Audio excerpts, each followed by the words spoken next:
আলুগুলো ছেড়ে দিলাম। এবারে এটাকে আলুগুলোকে ভালো করে একটু ভেজে নেব।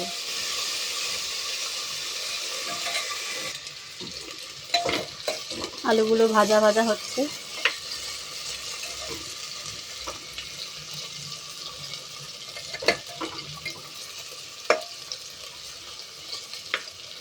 ছোলার সঙ্গে সিদ্ধ করে নিয়ে ভালো।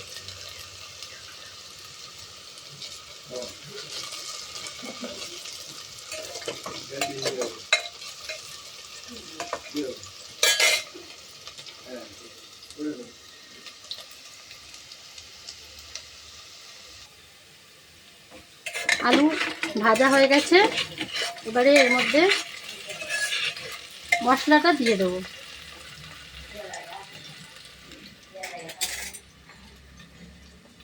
এর মধ্যে আগেই বলেছি পেঁয়াজ আদা রসুন বাটা আছে। এটা আমি 4 চামচ দিয়ে দেবো।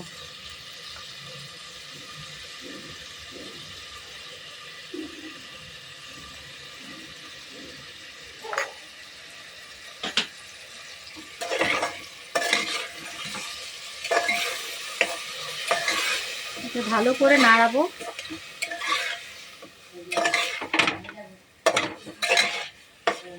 তোমরা চাইলে কড়াইতেও করতে পারো, আমি প্রেসারে করছি।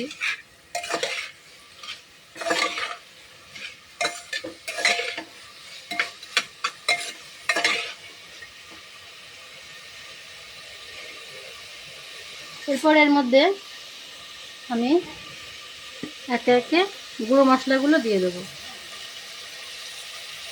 লঙ্কার গুঁড়ো,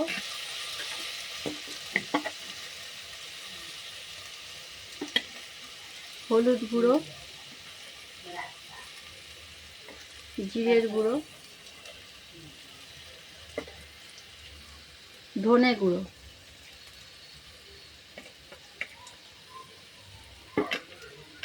সামান্য পরিমাণে চিনি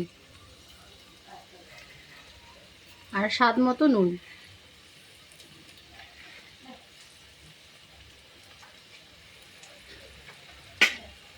এরপর এটাকে আমি ভালো করে কষাবো।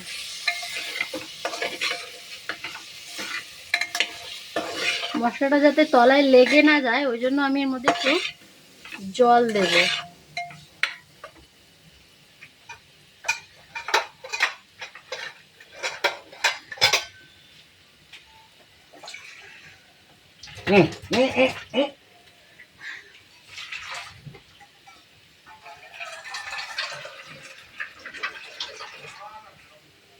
একটু সামান্য জল দিয়ে দেব।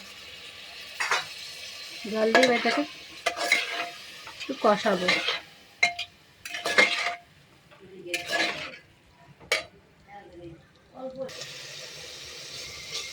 মশলাটা দেখো কষে গেছে।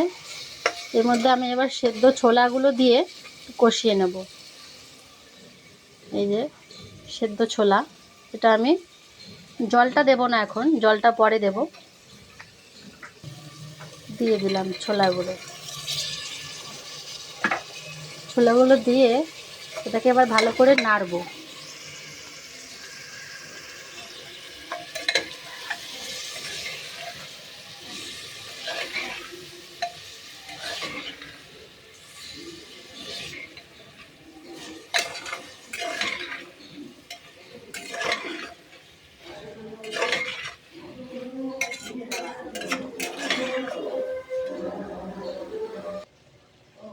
এবার এর মধ্যে আমি ছোলার যে জলটা ছিল সেদ্ধ করা, এই জলটা আমি দিয়ে দেবো।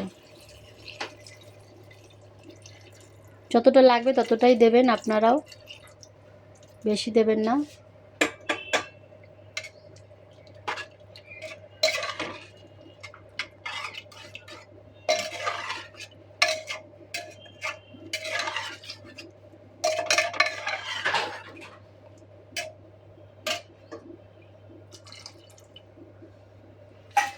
এবারে এটাকে আমি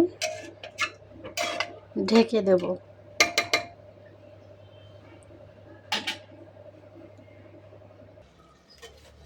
তো জল অনেক শুকিয়ে গেছে, এরকমই রাখবো মাখা মাখা।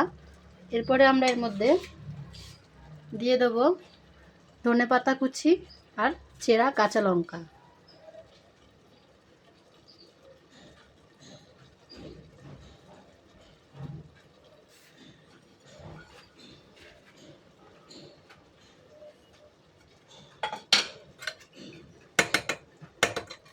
এরপর এর মধ্যে দিয়ে দেবো গরম মশলা।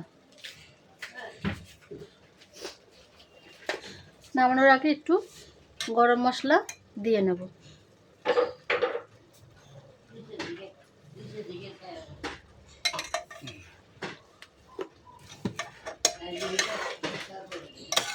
দেখতেই পাচ্ছ খুব সুন্দর গন্ধ বেরিয়েছে বন্ধুরা, তোমরাও বাড়িতে এইভাবে ট্রাই করবে। আর ট্রাই করার পর অবশ্যই আমাকে জানাবে যে তোমাদেরও কেমন লাগলো। আর যদি ভিডিওটা ভালো লেগে থাকে অবশ্যই লাইক, কমেন্ট, শেয়ার আর সাবস্ক্রাইব করতে ভুলো না। তো টাটা বন্ধুরা।